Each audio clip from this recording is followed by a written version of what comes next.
Hello and welcome to another episode of Beer Man's No Bull Beer Reviews. Sorry, I gotta fix this a little bit. Today I have another beer from Fonta, Flora Brewing out of Morganton, North Carolina. This beer is called Lunar Aqua. So the description says a quenchable and crushable fruit beer with local blueberries. This is the fourth iteration out of their fruited clean Saison series. So the first one was Swoon Units, which was blackberry and angelica root.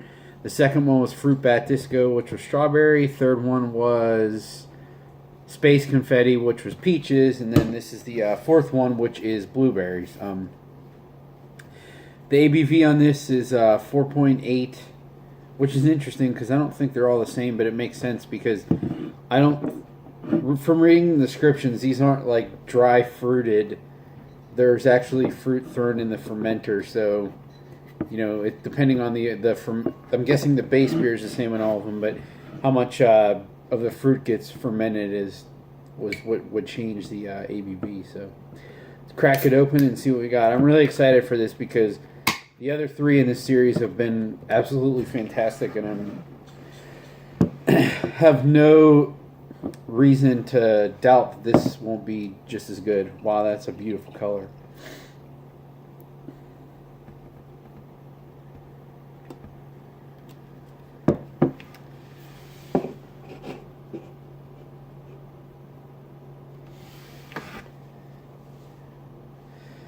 So as you can see, this pours a really deep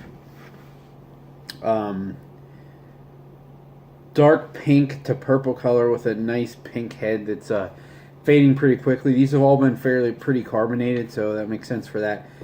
I also did notice in their long description, you know, when they posted it on Instagram, it said that it was crystal clear, which, I mean, it definitely is. It's hard to tell from the video there because anything dark, you know, you can't really see through it. But while I'm looking through the glass from up top, it is definitely completely clear, which is interesting because maybe it's just because of the blueberries versus the other fruits or something. But the other ones, I honestly don't remember what the blackberry one looked like, but that was darker than this even, so that might have been why. But the peach and the strawberry ones, they weren't hazy, but they were a little cloudy. This is definitely completely clear, which is interesting.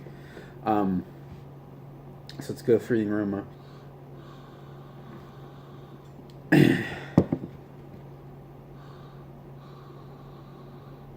So the aroma is that the same really nice clean Saison base that I've picked up in the other ones.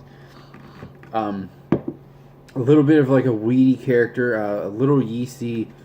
You know, it's kind of like pale two-row, but then a little bit of that estery like wheat beer character, and then it has that natural like weird like feedy funk that blueberry beers have. I don't know why blueberries have that versus other beers, but it seems like anything with blueberries in it to me always has more funk than other fruits, and it seems like it's just from the fruit. So I'm really excited for this because it smells great and basically what I was expecting it to smell like.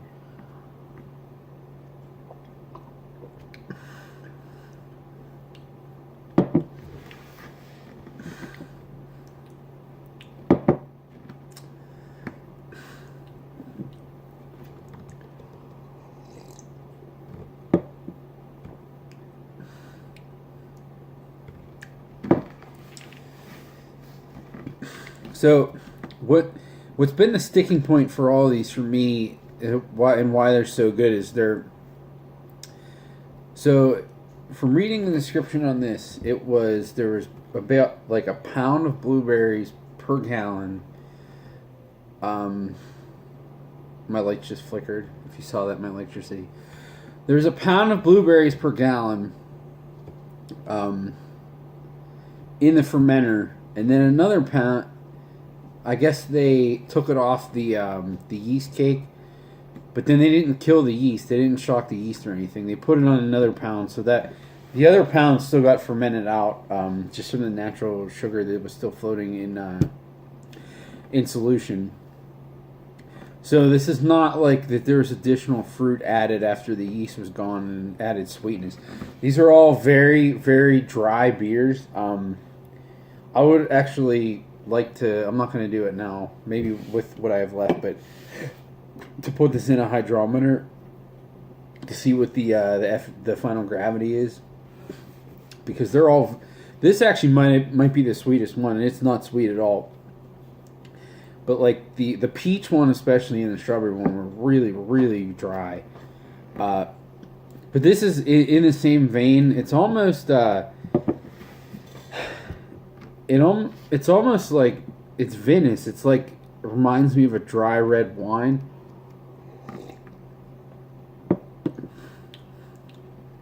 Because those have the dark fruit characters.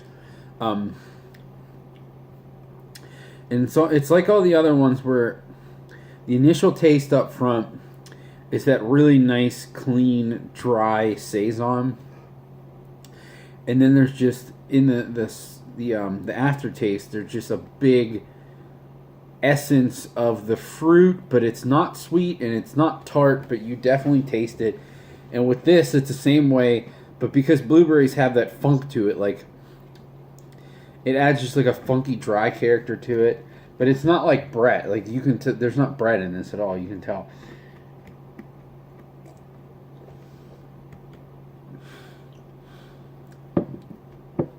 I mean, yeah.